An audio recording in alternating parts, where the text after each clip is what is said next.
All right, we're ready there, team. Good. All right. Well, good afternoon, everybody. It's Tuesday, January the 6th. It's just after 5 p.m. and we are in council chambers, and this is January's committee of the whole meeting, and I will call it to order now. We will begin this meeting of the Committee of the Whole by acknowledging that we are meeting on Aboriginal land that has been inhabited by Indigenous peoples from the beginning, long before today. As we gather here, there have been Aboriginal peoples who have been the stewards of this place. In particular, we acknowledge the traditional territory of the Anishinaabe, Wendat, and Haudenosaunee peoples. Thank you very much, Councillor Aragona. Item number 3 is the adoption of the agenda. It's moved by Councillor Card, seconded by Councillor Crapper. That the agenda for the Committee of the Whole meeting for January the 6th, 2025 be adopted as presented. Any comments? I'm going to call the question. All in favor? That's carried. Okay, so declarations of conflict or pecuniary interest. Seeing none, we're going to go to item number 4, which is our delegation today. We have John McDowell. I think, John, you're doing the presentation. Is that correct? Sure. There's 3 of us, RBCA and Peggy as well. Okay, very good. Come on up to the podium, please. And you've got your time set aside and 10 minutes. Great. Very good. Thank you. Well, go ahead, please, Peggy. Great, thank you. So good evening, everyone. My name is Peggy Thompson, and I am the membership director for the Upper Rideau Lake Association, also known as URLA. Our thanks, Kimberly, for helping us get this meeting on the books. And of course, to you, Mayor Jones, and councillors for giving us a few minutes tonight to talk about our beautiful Upper Rideau Lake and support some of the initiatives taken by URLA to support lake health. And Kimberly, you can go to slide number 2. There we go. Thank you. URLA was formed more than 30 years ago to improve the very poor lake quality of the Upper Rideau. At present, we represent about 120 property owners on the shoreline and surrounding area, both in Rideau Lakes Township, as well as here in Westport. We are a volunteer organization, and we have the benefit of a robust group of volunteers in the community to support our efforts, as well as numerous partnerships with like-minded goals. And speaking of partnerships, and one that we hold very near and dear, I would like to turn it over now to Haley Matschke with the Rideau Valley Conservation Authority, also known as RVCA. Thank you. Thanks, Peggy. Hi, everyone. I'm joining online. Is everyone able to hear me okay? That's good. Thank you. Okay, perfect. I'm unable to see the slides, so I'm just going to follow along on my computer, but I know that we're doing this relatively quick, but I coordinate all the surface water quality monitoring programs that Peggy was referring to. So within that, we've been sampling on Upper Rideau for probably since the early 2005 roughly. So there's been about 512 sampling events, and all of the monitoring sites are sampled every 5 years. We focus primarily on sampling in the deep water environments. So this map on the right-hand side here highlights a few of the sampling sites. So the sites in red are our deep water sites, and they're the most representative of conditions on the lake as a whole. Alongside that, though, we do sample in the nearshore environments at varying intervals. The sites highlighted in orange get sampled twice a year, while the sites highlighted in purple get sampled every 5 years. So we do sample in the Westport Reach at that site 3706. So that is right inside the bay, kind of near some of the inflows from the town. Next slide. Perfect. So with that, we're sampling primarily for nutrient concentrations while looking at a few other things along the way, things like oxygen temperature, and just trying to assess the lake as a whole. The total phosphorus concentrations are one of the things that we focus on the most, which is what is being highlighted here in this presentation. When we speak about nutrient enrichment and things along those lines in lakes, especially when we're talking into that algae concept, we're really focusing in on kind of that phosphorus, which can be a limiting nutrient in freshwater environments.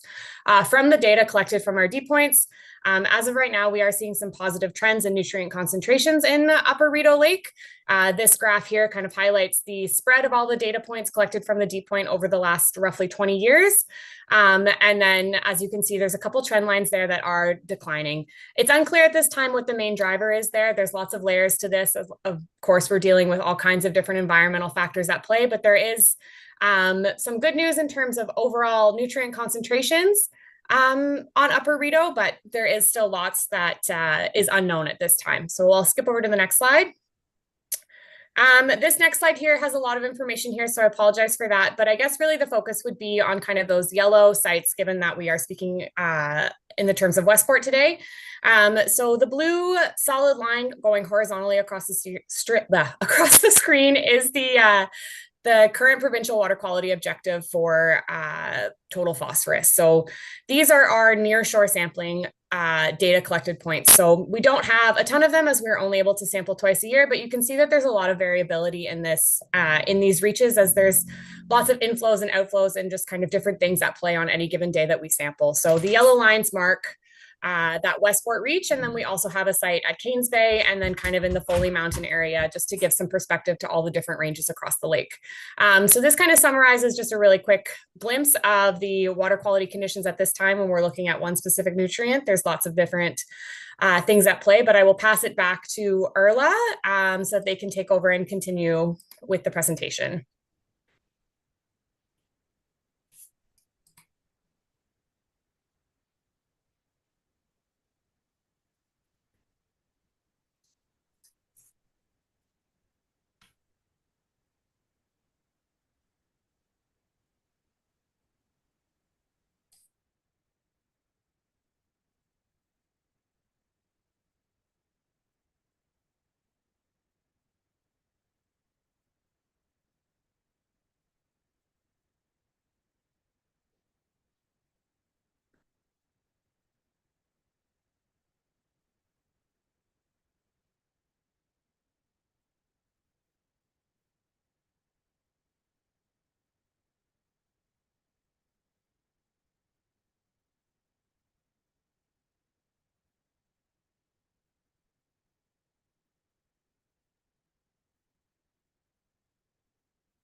We mentioned one thing and we told you several times.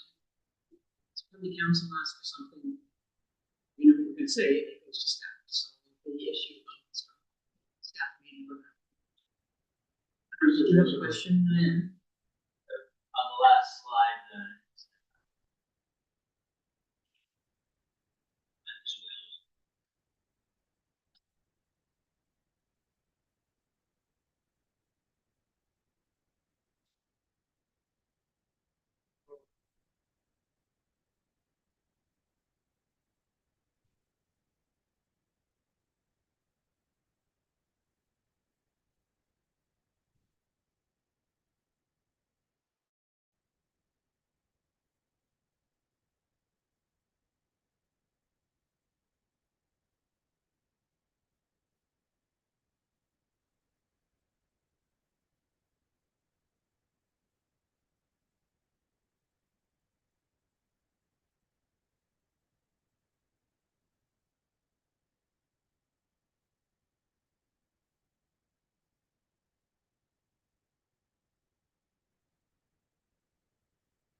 views and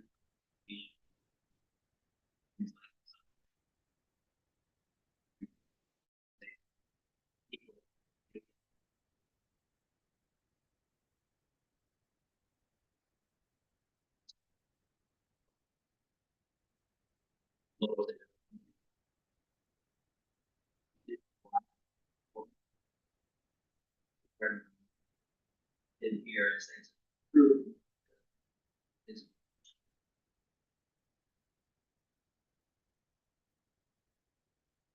Thank you very much. I encourage you to work with staff. There's some suggestions you made that.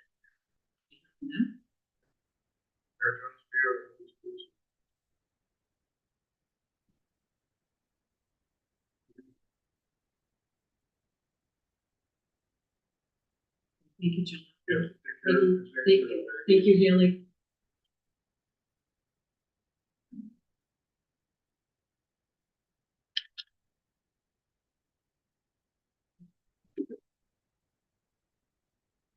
Takes us to item number 6.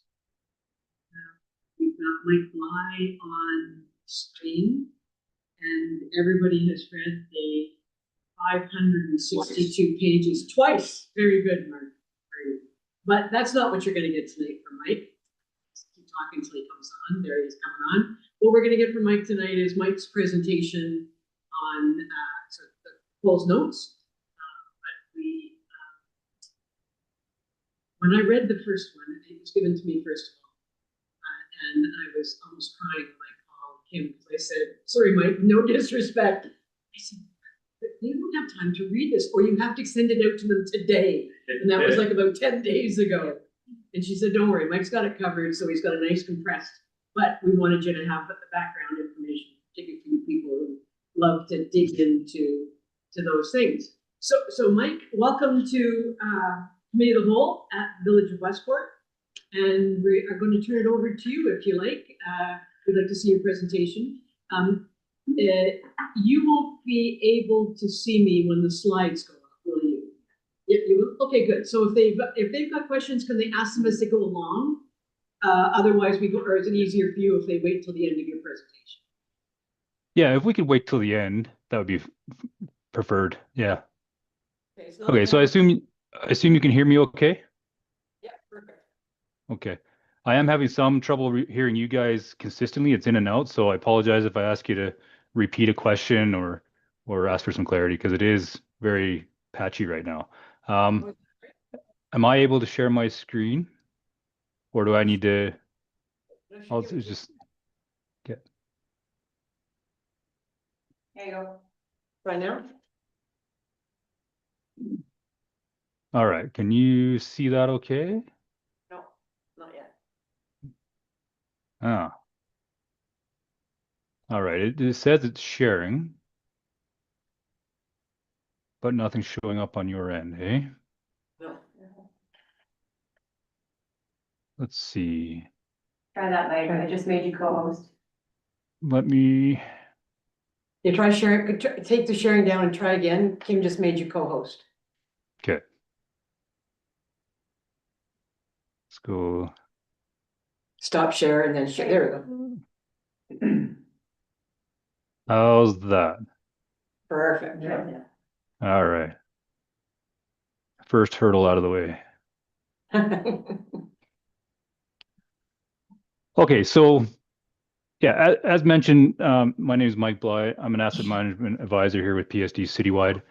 And I've been working with the village over the past year or so to develop this update to your asset management plan for the 2025 OREG requirements. And as mentioned, yeah, I'm not going to go through all 100 and some pages. The details are there if you want to dive into them. Some nice, bedtime reading. And but we'll touch on the key highlights and the key impacts from the findings and analysis within this plan. So the project background was to develop a 2025 AMP that is OREG compliant. The OREG 58817 requirements require a 2025 AMP for July of 25. Obviously, we've passed that date, but are now completed. A quick thank you to Kimberly and Peter for over the last year for their input and engagement on this process. This is not an easy task. It's a tedious task, and oftentimes it creates more questions than answers. But at the end of the day, hopefully it is putting the village in a much stronger position to know where improvements are needed moving forward with their AM development. So just quickly, asset management, why do we do this? Why do we go through this process of developing these plans and this analysis? Really, we try to sum it down to three main things. We need a meaningful way to organize what we own. What do you own? What services do you provide, right? And it helps us understand that service. What does it cost? How is it being delivered? And ultimately, it is a way to be accountable to residents, of course, and stakeholders, both internal and external, for these services. And really, what does it come down to? It comes down to a level of service. What service are you providing to to your customers, your community, your residents? And it is a balancing act. We look at cost, of course. What is it costing us? What are the finances? And we try to balance that with performance and risk. Where we increase in one, we might decrease in the other. And there's an impact every time we make an adjustment to any one of these three kind of key pieces. So OREG 2025 or 58817, with the delivery of this AMP, it puts the village in an OREG compliant position. The last AMP was done as a 22 and 24 compliant plan. And so what the 25 does is just builds off that previous AMP where you talked about current levels of service and current performance. This one just builds on that to say, what are our proposed levels of service? Where are we and where do we want to be? How do we get there? And what life cycle activities, what funding do we need, etc. So what comes after this? So after this 2025 AMP, municipalities must update their plans at least once every 5 years, with an annual review done each year on or before July 1st. And the asset management policy and plan should be posted to the municipal website. Kind of three key items for the OREG compliance. So, high-level overview of the entire portfolio. We won't go into individual asset categories. That'll keep us here all night. But to date, the total replacement cost of the asset portfolio sits at just under $60 million. That is the replacement cost of today's existing assets. That is not future assets. That's not counting for any major capital projects that are in the pipeline. That is, what is it going to cost to replace these if we had to do it today? So how do we get to that cost? In the case for you guys, these are the main asset categories. And primarily we're looking at CPI tables. So what we did for this is just took the previous replacement cost and inflated it to today's current value. Now, when it comes to using CPI for inflation, CPI for replacement cost, it often undervalues assets. So one of the key recommendations always is if the municipality can get cost per unit or user-defined cost in place, it gives you a much better idea of what your true value of these assets is. Mike, just because we've got the public watching, what is CPI? Like the Consumer Price Index. Thank you. Yeah. Oh, okay. And so the next slide here talks about the overall condition of the asset portfolio. This is done on a cost-weighted basis. So the higher value assets carry a higher weight. And so when we look at this, right now, overall, the village sits at about a 58% of assets sitting in fair or better condition. Now, where does this information come from? Primarily, this comes from internal staff assessments. So this is where staff expertise and knowledge comes into play of these assets, and they say, I know the history of these assets, their performance, their break history, what we've had to do to them, what's upcoming. They may not be a formal assessment, but based on those assessments, you're in a pretty good position at 58% of the overall value being in fair or better condition.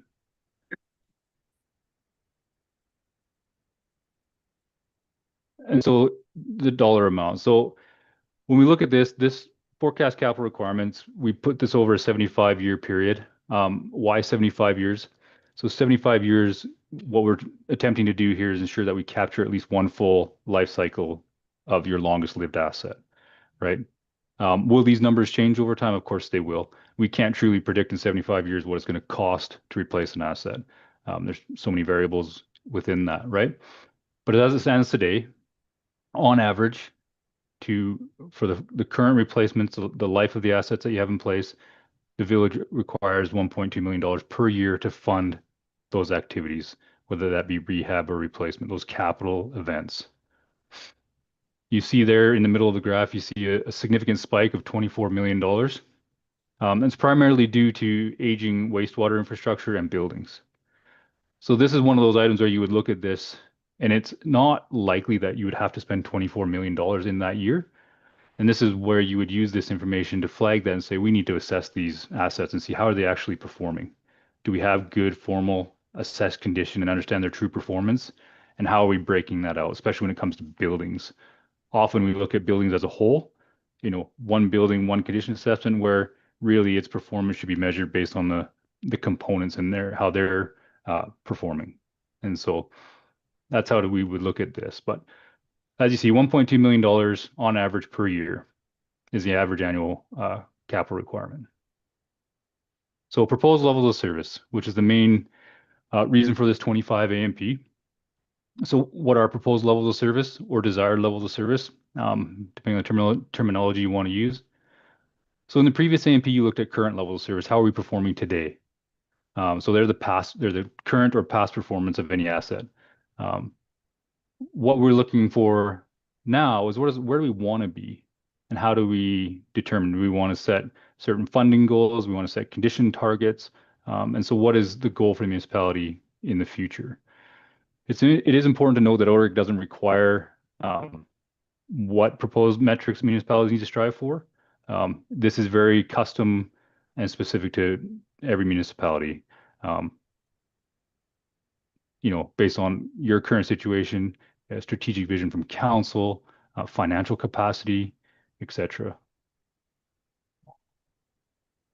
So for the village, we looked at the funding position. We looked at the data that you have to support this, and landed on looking at the proposed levels of service from a financial perspective. What funding do we need to have to ensure we are on the right track to replace these assets when they come due? We looked at 3 different scenarios: 100%, 75, and 50% funding models with a time period of 15 years. For the purpose of this AMP, scenario 1 was chosen, and that's what the financial strategy is based off of. So 100% target. Pros and cons to each of these, of course. 100% funding is always the ideal. Of course, we want to achieve that. It's the most difficult one usually to achieve. And so what are the advantages of that? You're on that track to full funding for existing infrastructure. The increases are gradual to rates and taxes, but it is a clear path to achieve full funding. On the flip side of that, if we're going to a 75 or a 50, they are more manageable increases. They're not as much of a burden on ratepayers and taxpayers. But the downside of those is it delays those infrastructure replacements, increases your backlog, and it potentially increases your reliance on external funding sources, grants and whatnot. So ultimately, we chose the 100% funding model.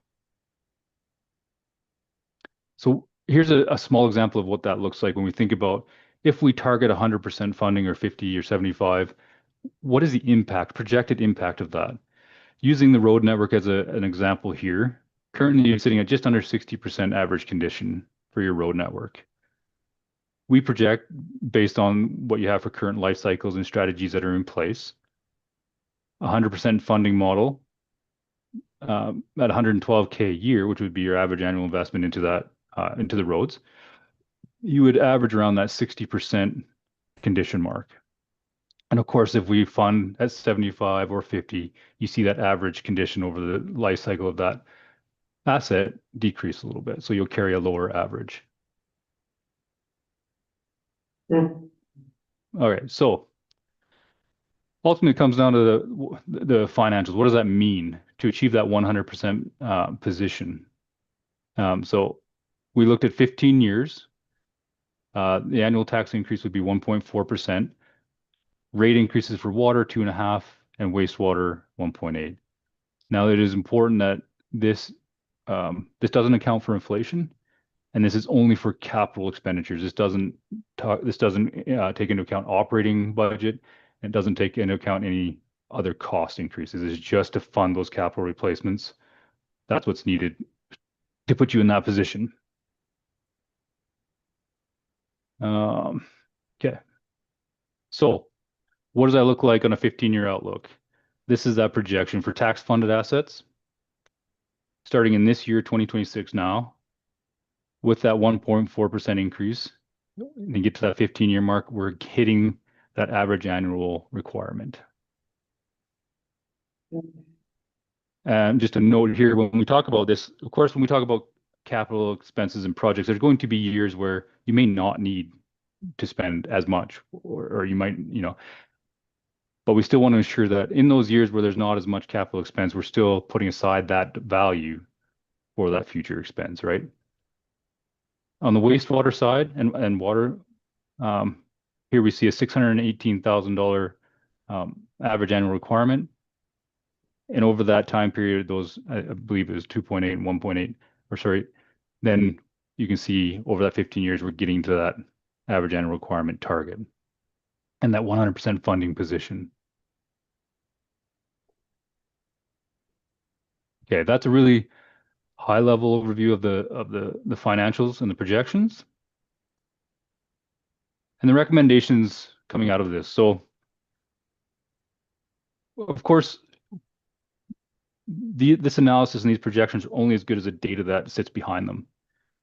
And so a strong dedication and commitment to the data, getting, accurate replacement costs, current condition assessments, accurate life cycle or estimated useful lives, for these assets will only work to better these projections. What does that take? That takes resources. That takes resources in terms of people, time, budget, to have somebody go through that process of updating this information, right? So this is where we talk about consider dedicating funding in the budget for development and implementation of a comprehensive asset management or condition assessment program, for as many assets as reasonable. The more you can understand the performance of that asset, the better the projections will be. Just because it's old doesn't mean it's not performing well. And so we need to understand that. And you guys, of course, you maintain assets. Those efforts need to be reflected in the condition that's within this database. Of course, continuous improvement, regular review. This is a living document. I know you've probably heard that many, many times. It is a snapshot today. This can change tomorrow. You assume new assets, you make a bunch of, you have capital projects that are completed. Those conditions have changed, those values have changed, that life has changed. So this is something that should be updated regularly and reviewed regularly. So with that, a capital operating budget should include funding for the assessment of these assets, right? So that we are keeping on top of these changes to the assets. So, and of course, levels of service. Measure the levels of service according to the metrics identified in this AMP. You have these levels of service identified within each asset category. Review those, understand those. Do they make sense? How are we performing? You know, is our condition improving? Are we maintaining the status quo? Or are we declining in our targets? And make sure these levels of service align with your goals, with your strategic plan, with the vision you have for the community. So what next steps? So take this asset management plan, read it, review it, study it, if you want, but use it as a tool for your future budget deliberations. Asset management absolutely should be a fundamental piece in your budget deliberations if the data confidence is high and you're putting that effort into ensuring the accuracy. And consider what support administration needs to in order to do that, right? I kind of mentioned it, staffing, resources. Are we getting good data? How do we get that? Can we do it internally by developing an assessment program? Do we need the help of consultants to come in and do those programs for us, help us set up that structure within the municipality? What do we need to refine that process? And regularly review it and track your progress, including, of course, bringing reports to council, so council stays engaged and informed of that process, and how these services are performing. And just a note on the bottom there, for OREG, the next iteration of an AMP and update is due in 2030.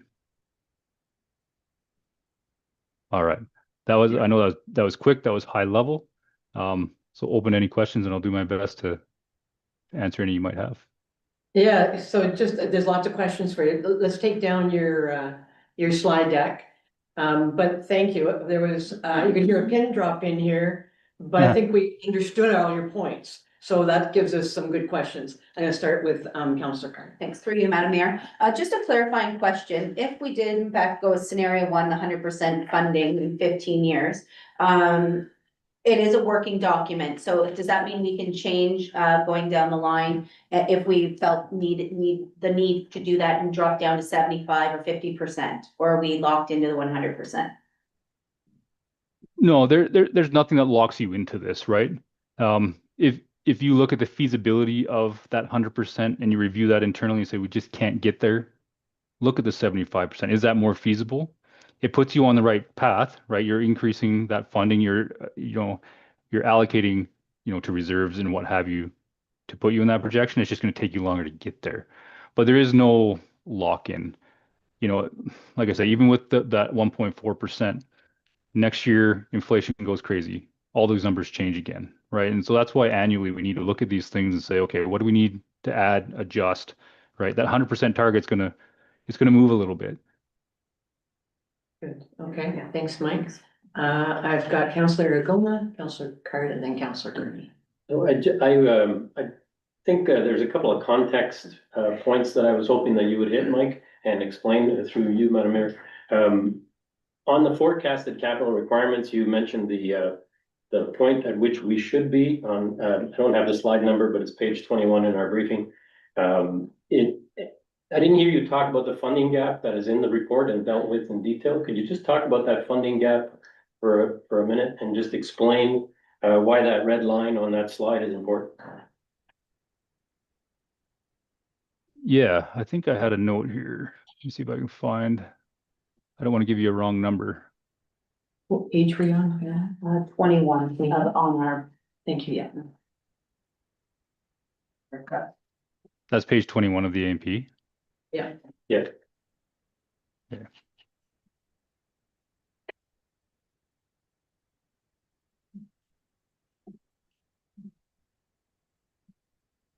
I must have a different one than you.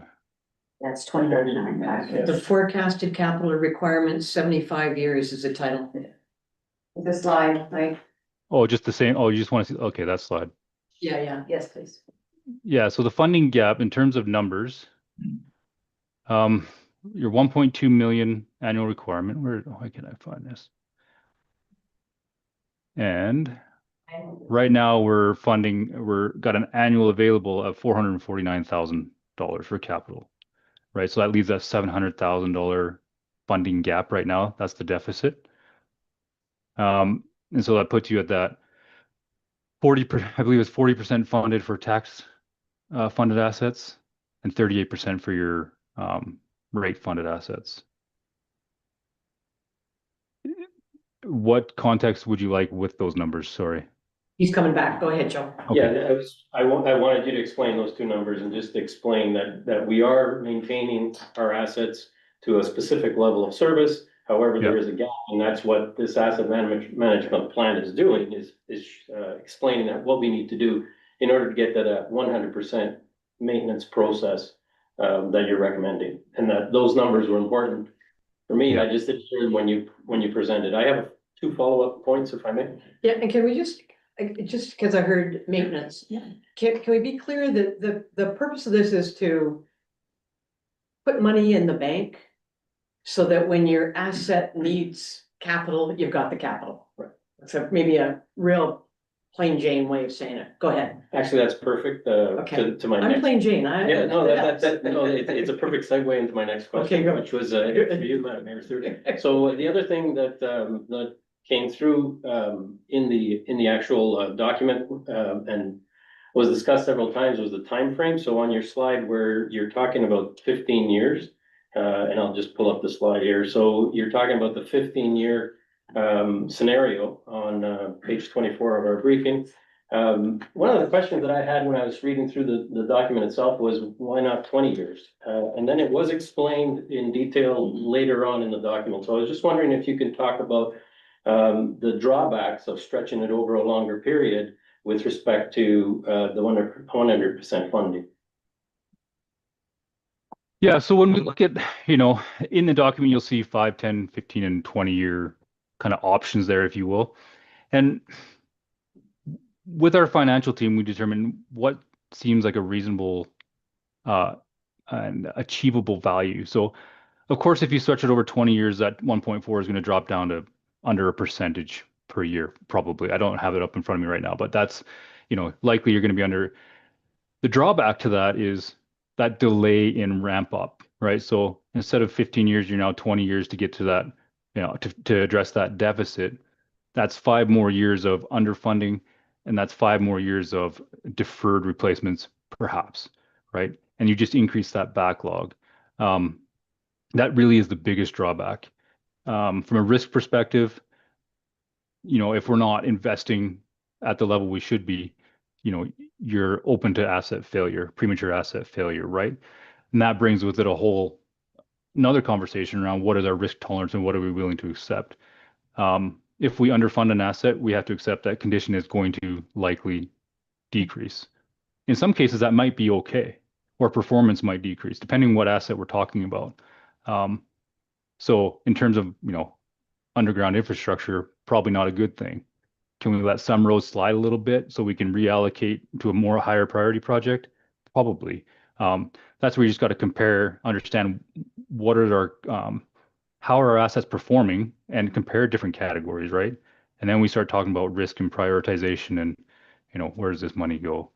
But really the biggest drawback is just that time deterioration, and that deferral of costs. And of course, things get more expensive. So the longer we wait, we know the more it's probably going to cost us to replace those assets.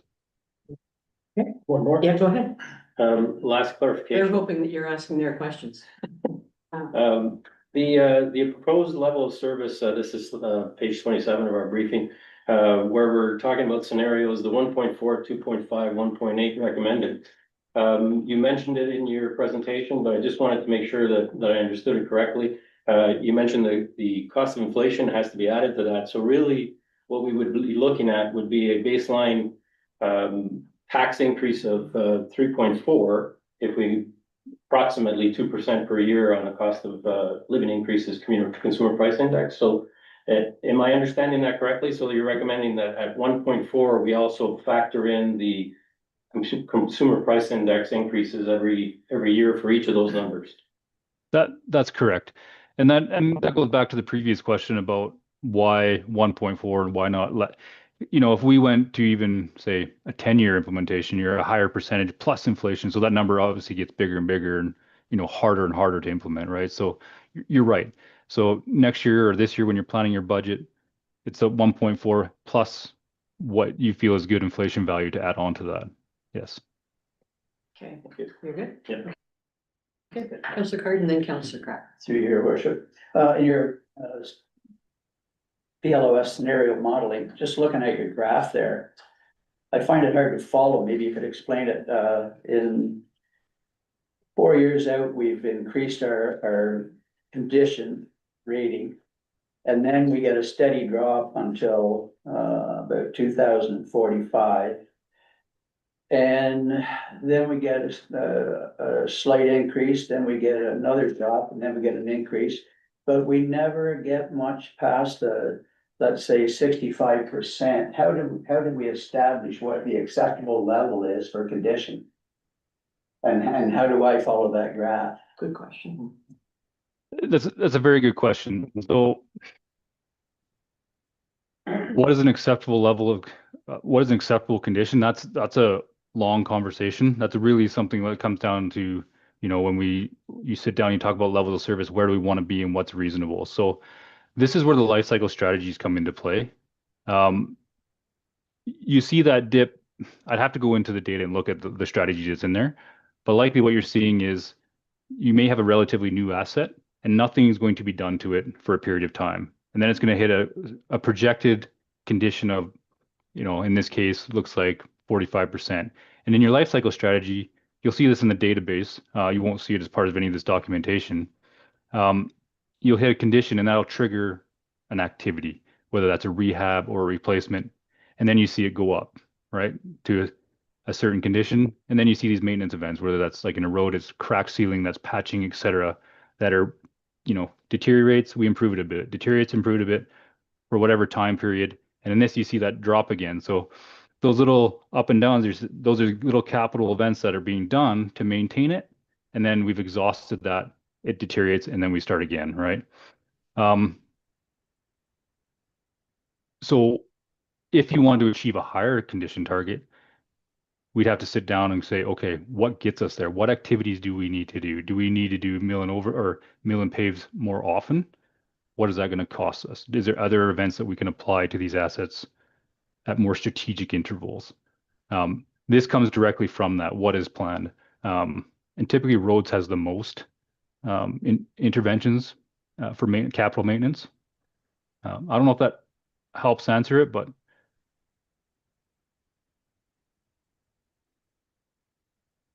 in this graph, what it's saying is if you have less funding, there's less activities you can do. And so they're going to be pushed further out until you have that funding available as well. Okay, Barry? Yeah, go follow up. Go ahead. Just to follow up, so basically, at some point in the data, you've established 60% or 65% is an acceptable goal for this community. But a lot of the points here were, I understand what you're saying about you spend the money and then you fix something up and then you have a requirement and your graph drops. But when the common sense of it is that we end up where we started. We end up with the same, for the amount of money we spend every year, we're still at 60%. There's been no improvements built into the acceptable condition.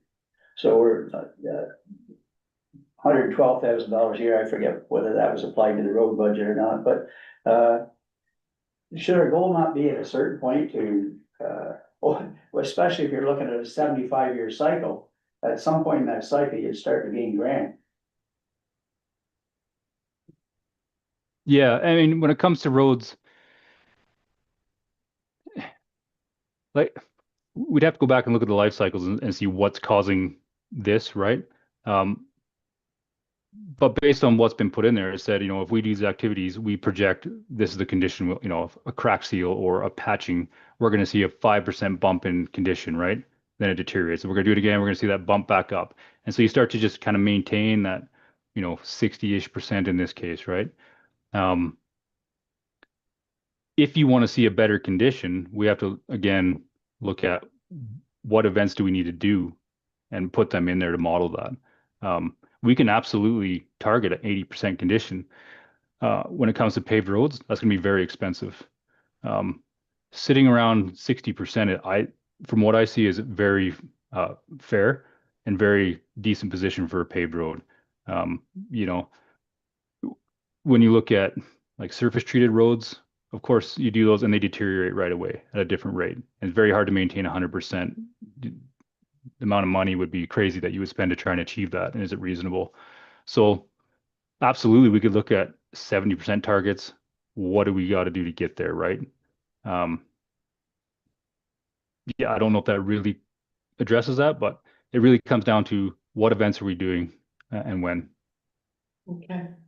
Okay. So at some point, from my perspective, it'd be good to see some of the data that you're using to do that, just to give us an idea. Mhm. You're talking about, patching, but I'm not sure that Mr. Evans has a crystal ball. He can look out 40 years and provide that information for this community.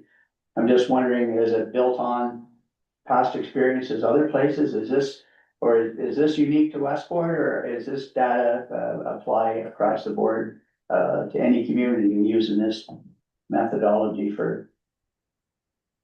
We see a lot of the same similar activities, sticking with a paved road example. The costs vary and the timing varies significantly across regions, for sure. So, when it comes to crack sealing, patching, mill and paves and overlays, those are all pretty standard practices when it comes to a paved road. What are those costs and when do you do them? There's so many other variables, traffic counts, traffic types, there's environmental conditions, up north, they see different deterioration rates. They have to do things more often than maybe perhaps others do. And so there's all those factors that aren't, I guess, similar across municipalities. What I don't see here is like a full replacement in here. So typically what you would see is, a mill and pave, you would shave that surface off and you would put it to brand new, and you would have a point in time where you'd hit that 100% for a moment, right? So that's something to look at within the life cycle strategies as well, is are we factoring in that event?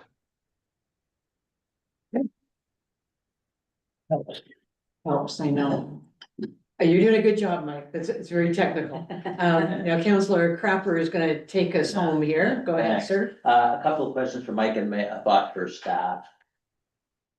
I think it's a really helpful risk management tool basically for us in terms of understanding that we need to invest in our capital and our infrastructure, and that's the cost of running a village. The question is, what amount can we afford to save and invest? In your experience in other communities, is 1.4% of the tax levy annually over 15 years in keeping with what other municipalities are deciding is a reasonable amount to increase tax as a means of investing in and reducing risk long term? Without having numbers in front of me to kind of give you, an actual, I would say 1.4 is probably within the average, right? We don't ever see it. Well, there's exceptions, but rarely do we see it under 1%. Rarely, well, I shouldn't say rarely. We've seen some as, over 10% and 15% just because things are so bad and so far gone, right? Those are anomalies. When we make these recommendations, we understand there's going to be inflation and there's other increases you have to make that aren't factored into this 1.4%. So we try to keep it around that 2% mark, our recommendation. Because like you said, or it was said earlier, 1.4 is just for this capital, plus inflation, plus, right? And all of a sudden that percentage increase gets much, much bigger. And so that's kind of the strategy around that.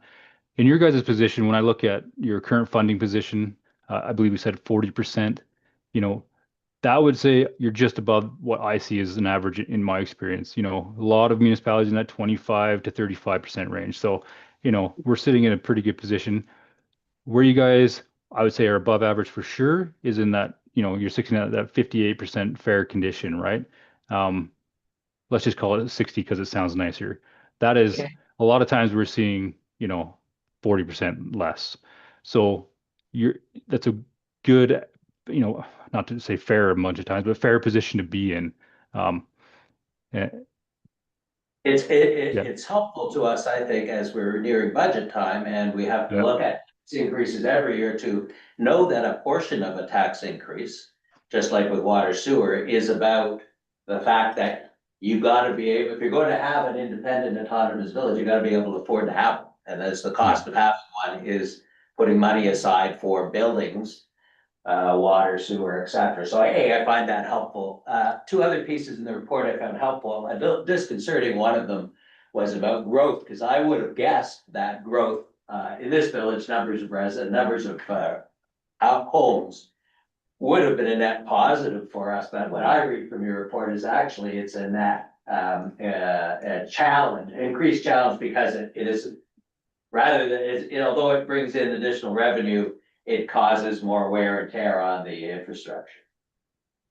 right. Yeah. So growth is an interesting discussion, and it's not factored into this because that is a study in and itself to try to understand the impacts of that.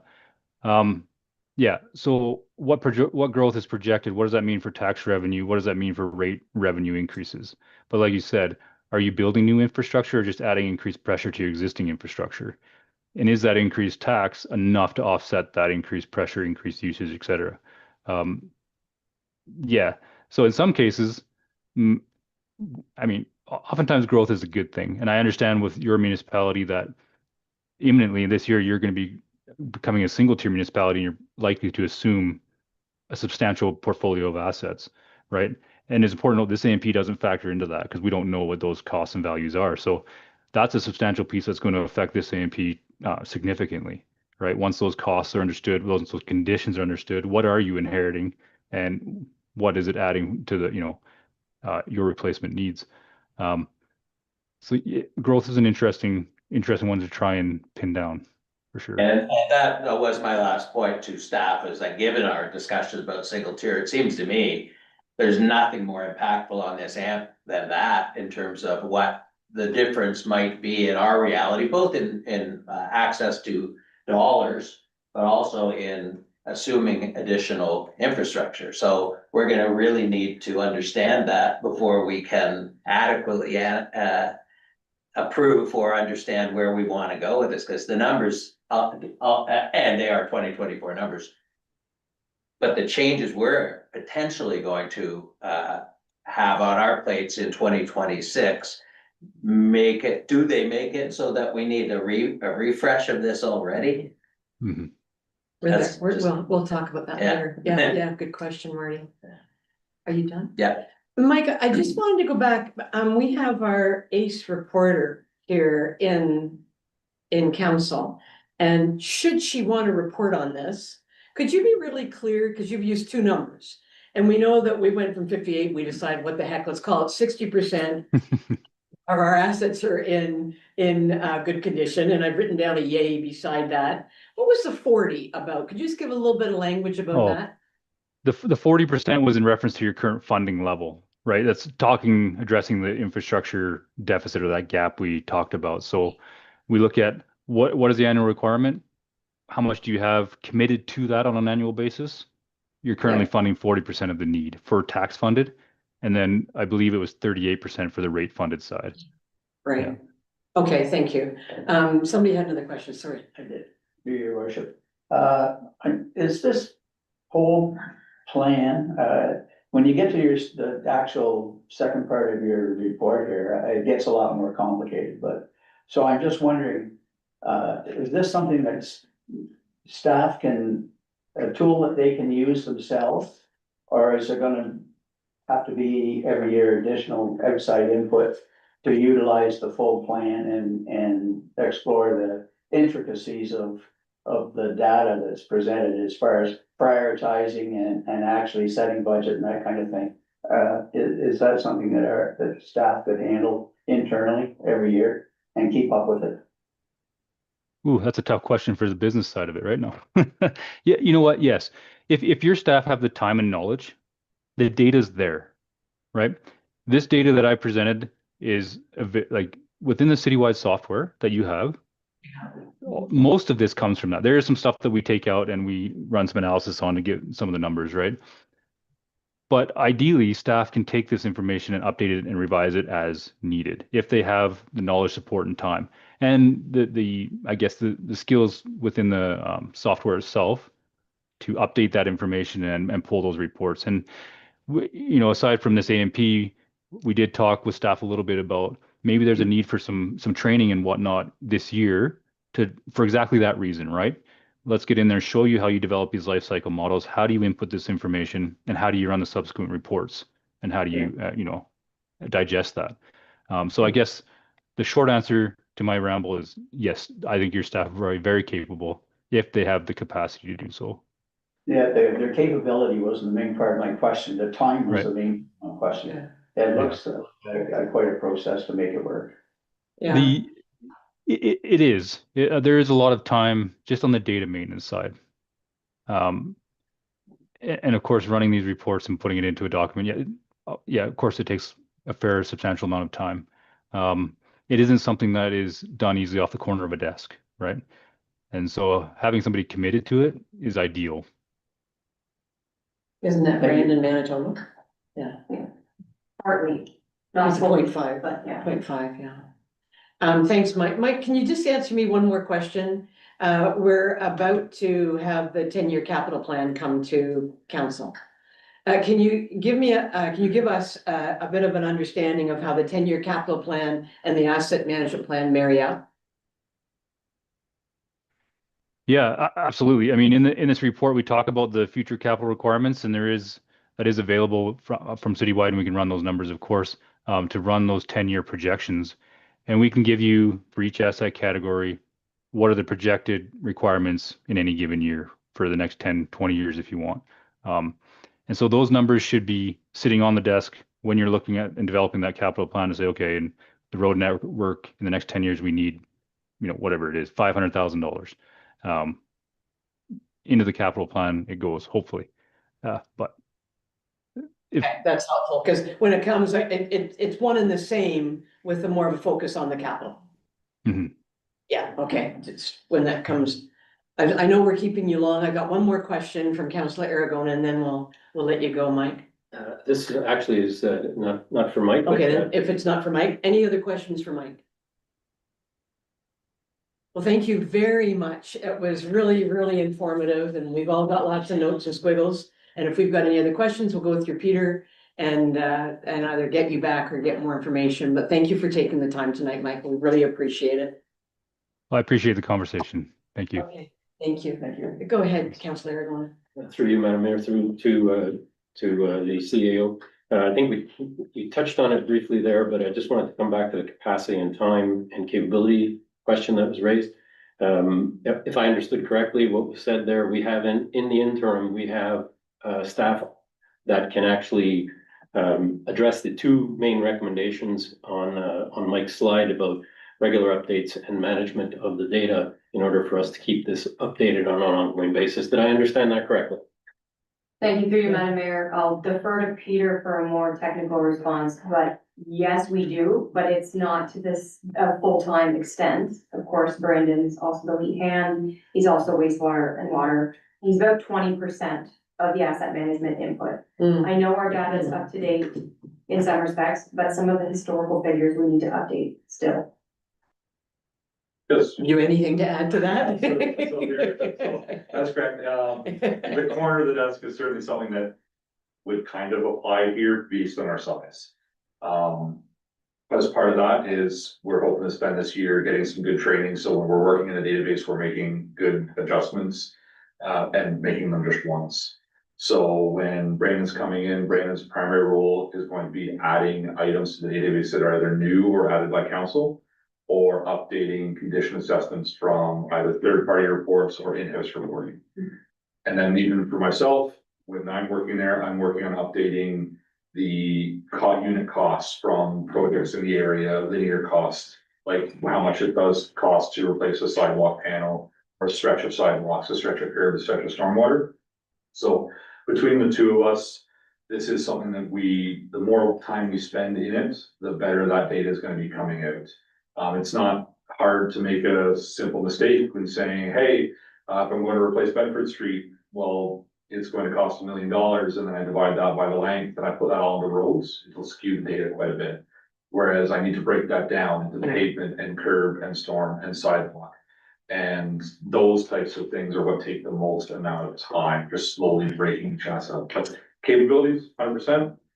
Training, that's gonna be big this year, it's gonna be really important this year, so that we can make sure we're in there regularly, because more we're in there, the better the more comfortable we get with the software and the program, and the less likely we are to need that third party to come in and help. So I know where he's gonna go next. Go ahead. Being the webmaster that he is.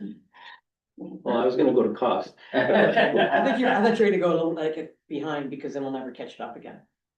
Yeah, well, this is Yeah. related to that, but it's also in the report, the full report, on the recommendations, there's a little bit more detail, and one of the recommendations was to have internal staff work with a consultant, so that we don't get behind and we keep the data up to date at all times. I'm wondering if staff has looked into what it would take to do that on an ongoing basis. The recommendation is to do this yearly, and in 5 years, we have to do a major assessment. So has that been looked at, and should we be considering that as well? So, there's a couple ways you can deal with that. I think it's really important, and people are actually sitting on the edge of their chairs. Why don't you make that a motion to direct staff to come back with a report to provide that, because they probably can't do it today, but I think we all want to know, because my understanding of when we moved the young fella out of the job of asset management, I thought that Brandon was a 0.5. I could be wrong. But we want to get it right. So if you want to make that motion and get a seconder, which is to ask them to come back with a report, give them till March. Because we'll still be in budget by then. I think it's a super idea.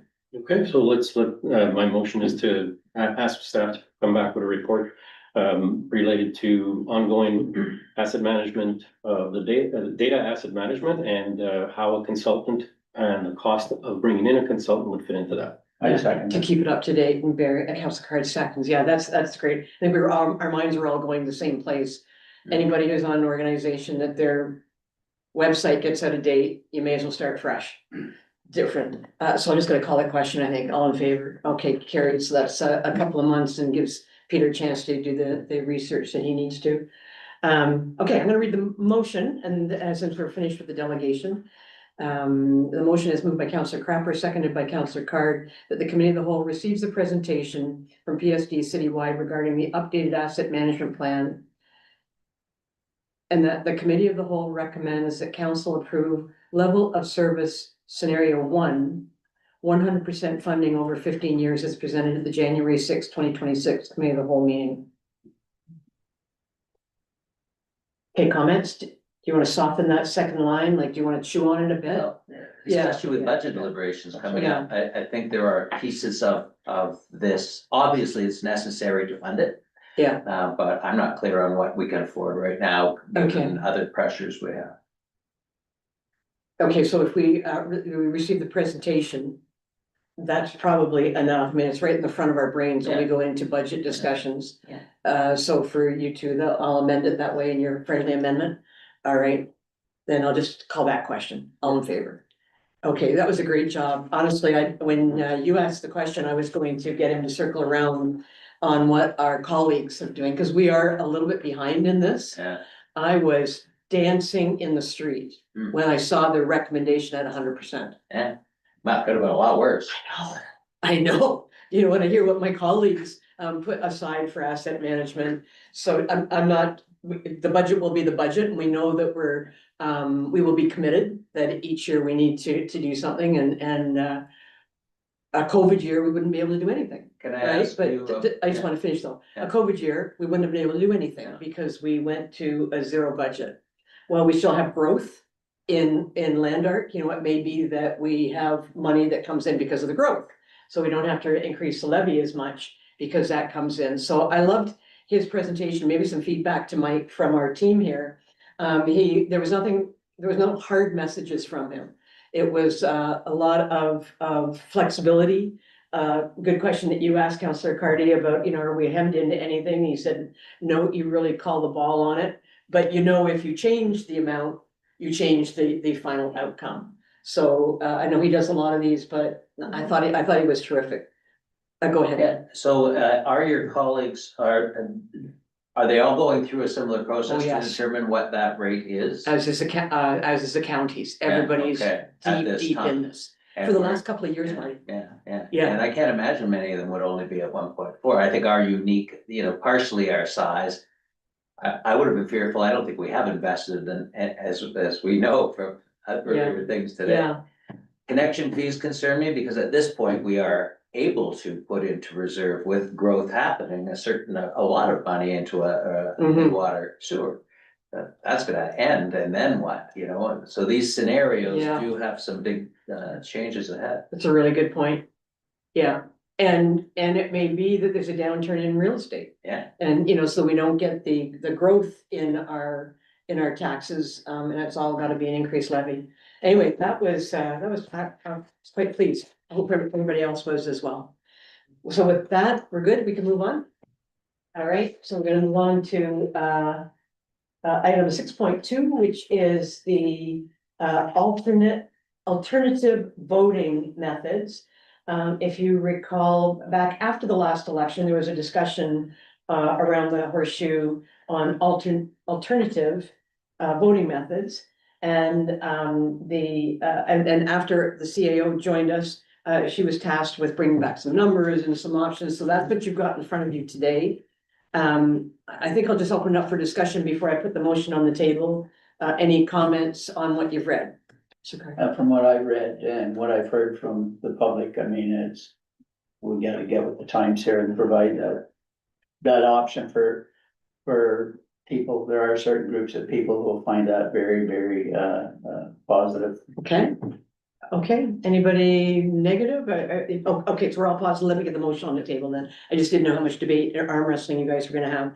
So it's moved by Councillor Card, seconded by Councillor Crapper, that the Committee of the Whole receive the report entitled Administration 2026 Election Alternative Voting Methods. And that the Committee of the Whole recommends that Council approves the use of alternative voting methods of internet and telephone voting for the 2026 municipal election through the countywide joint procurement partnership to sole source IntelliVote Systems Incorporated. So I'll go back to you now, Councillor Aragona. Yeah, no, I'm in support of this. It makes a lot of sense. So sole sourcing to IntelliVote makes sense as well, since they've got so much experience in the whole area, and it's been proven with other municipalities. There were a couple of things that when I was reading through that I didn't quite understand, and so I have a couple of questions through Madam Mayor to the CAO for the voting system. How does this fit with the advanced polling? Does this actually apply to advanced polling, or is this just for the regular polling?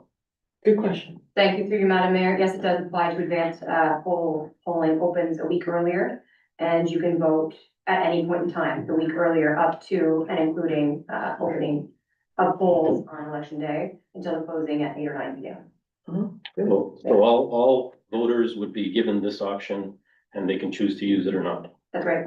Just one other point of clarification, just after reading the recommendation, it should be noted that this is not an alternative to paper ballot. I'm suggesting we still continue with paper ballot option. It is, when somebody reads that, it could be construed this is going to replace paper ballot. That's not what I'm recommending. So could we say recommends the council approve in addition to paper ballots? Who moved it? You guys good with that? Okay, in addition, the use of alternative, okay. Not to replace the existing paper ballot method.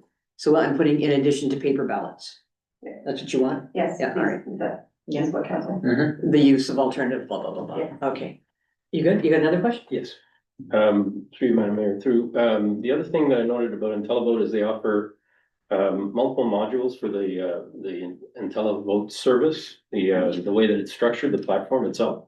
And I was just wondering what that 1722 fee is actually including. Do we have access to all of their modules, such as the chief electoral officer, auditor module, candidate module, all that availability? Is that part of the 1722, or is that in addition to the 722?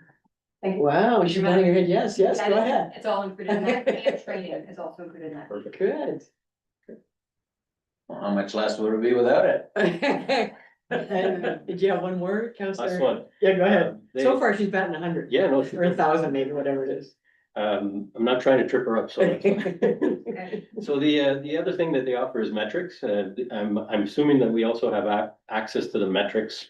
The statistics about how it was used.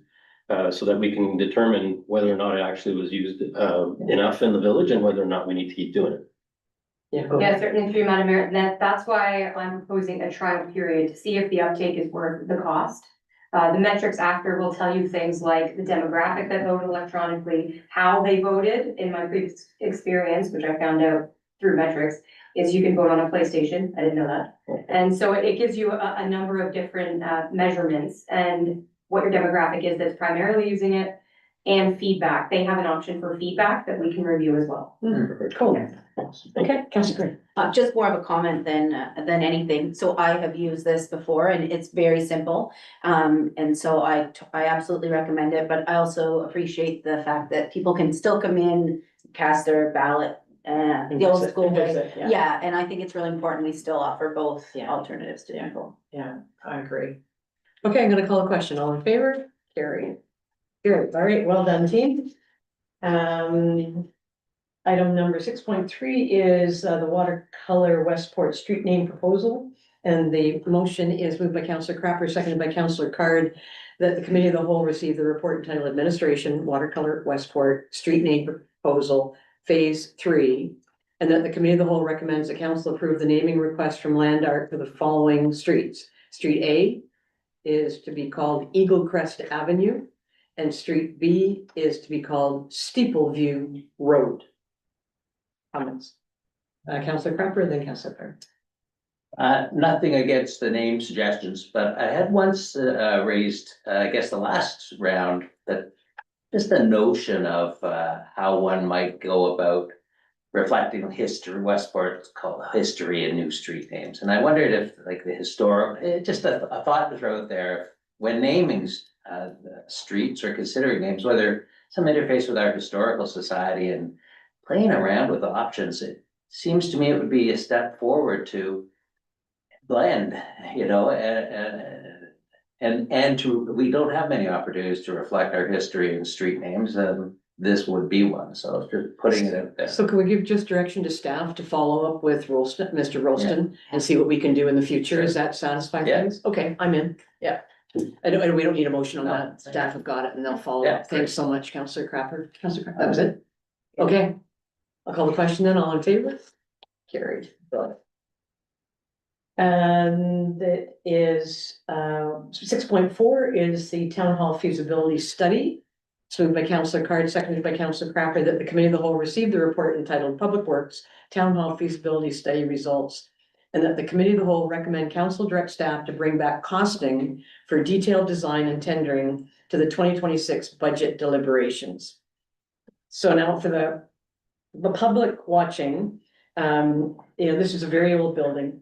And it was time to do a real audit of the building and have a look at it as as a building that exists in 2026 and beyond.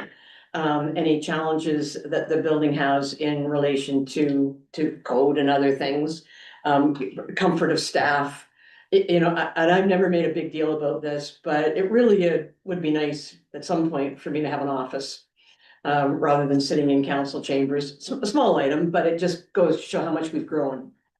Staff provided a tour of council today with so that the drawings that are part of the package could be more better understood with the building. So I guess that's all. I just wanted to kind of set that up for the public watching, that we're not going into this and we're gonna put a new building in place, but it is time to look at the needs of the building. Any comments, Councillor Cracker? I will say that it was quite an eye opener to have a tour of the building. Good. I mean, obviously it's an old building. And obviously, even though we have a small staff, it has grown. But there is no question that this building is not suitable to our current state, nor I think is it anywhere close to in keeping with what one might expect in terms of, safety, code, meeting codes, et cetera. How one does it, and it's kind of ironic that we were just talking about the, asset management plan, and then we have this on our Yeah, plate. yeah. How one does it is another thing, but I think people should walk by this building and take a look, and walk around the building and have and wonder how someday we're going to, remedy it, and Mhm. it is a big challenge, but it does fit the context of the capital constraints, and I think it hasn't been attended to for many, many years in a serious way. And it has, as a result, without being like over the top, slipped beneath the standards that one might expect in not just the municipal building, but any building in which people work. It's getting there. So we want to be careful, and somehow we gotta find a way of finding improvements, or finding another place for staff to work someday, I guess, but one of the two is something we have to think about. And we have to start. Yeah. And so, let's be clear to everybody, this is our start. And it's quite exciting. Yes, sir. Yeah, and just to comment through you, Your Worship, when you walk into the place, it's quite presentable, but if you could peel the skin off the place, you find that it's lacking in many, many areas. It's been a piecemeal project from day one, addition on addition on addition, and trying to consume existing services like hydro, and so there's a lot of actual mechanical deficiencies here. And I'm pleased to see that the thought is not to try to fix one room or one thing, but to fix everything at the same time. It only makes good sense that we don't throw good money after bad here anymore. Yeah, thank you. Councillor Craig. Yeah, I appreciated the report for sure, and I think we really need to look at staff safety and everyone's safety that's in this building. And also accessibility for people that want to use this building, and should be able to use this building. Yeah, good point. Okay, go ahead. I just want to add that in addition to safety, we need heat, especially in the council chambers. But I do have a question for staff. Go ahead. To you, Madam Mayor, to Peter and Kim. Is there any grants or that are available to municipalities for this type of project, or is this all to be self-funded by the municipality? Well. Thank you, through you, Madam Mayor. Yes. I'll defer to Peter because he has a better sense of facilities grants. But as I understand it, there's not many for operational town hall, things like that, but. There may be a green grant available again. Yes, Who knew that we were gonna get 2 million for the arena, right? we keep your ear to the ground, as CEO Westgate said. It's not something we see quite often, but there might be related grants where, green is a good example. Yeah. Where there might be some partial funding for the fact that we're changing or improving efficiency. The likelihood of getting one big grant for the whole project on its own, I would say is low, but we are 100% gonna keep to that. The province made some announcements in the last couple of months that had a little bit of a wider scope of buildings that they were gonna grant. No idea what those will look like in the coming months, but we'll keep our eye to the ground, ear to the ground. Yeah, I was thinking green grants, but I was also thinking of accessibility, if there's anything associated with that. Not sure if there is or isn't, but thank you for the question, for the answer. Good point. Okay, I'm gonna call that question. All in favor? Carrie, terrific. Any notices of motion from anybody? Any announcements? Right? I just wanted to, I sparked my interest in reading an article in the paper this week about the food bank. And I had been paying attention to the food bank over the course of Christmas, and I just wanted to share that, how impressed I am. I've been involved with a lot of food banks over my time, with how quietly and effectively this food bank serves this community, and with a really small group of volunteers. People, at least one who's been involved for many years, who never, who quietly, and as you need to with the food bank, because it's this balance between generating resources and keeping privacy, and not making it a stigmatizing sort of thing. I think it's been more successful than in many that I've been aware of in my time. I just wanted to say that how proud I am, and in fact, I wrote to the person I know who's been involved today, and just said, you know, as a resident, I want to say how impressed I am with the work Nice. that's done. And that someday I may even want to get involved with, you know, in helping that group along, because it's really does a great job, and it is such an important service for this town. Yeah, for sure, for sure. Anybody else, a different announcement? Okay, then I'll move to questions from the public, questions from the media. Nothing, Susan? Now that we're gonna move into a closed session for a little bit. It's moved by Counselor Cropper, seconded by Counselor Card, that committee of the whole adjourn to closed session to consider a position plan, procedure, criteria, or instruction to be applied to any negotiations carried on or to be carried on by or on behalf of the municipality. All in favor? Carried. There we go.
Where's Patty?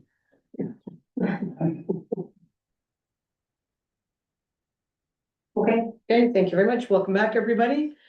So the motion is moved by Councillor Aragona, seconded by Councillor Cardy, that council met in closed session to consider a position plan, procedure, criteria, or instruction to be applied to any negotiations carried on or by or on behalf of the municipality, and will consider a motion in open meeting.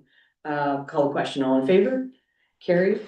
And so the motion is moved by Councillor Card, seconded by Councillor Crapper, that council provide a direction to the mayor and staff to begin discussions with financial institutions to provide banking services within the village of Westport. Any discussion on that motion? Okay, I'll call the question then, all in favor, and that's carried. And we're just gonna come to adjournment then, team. It's moved by Councillor Cardy, seconded by Councillor Aragona, that this meeting of the Committee of the Whole of the Village of Westport be adjourned at 6:35.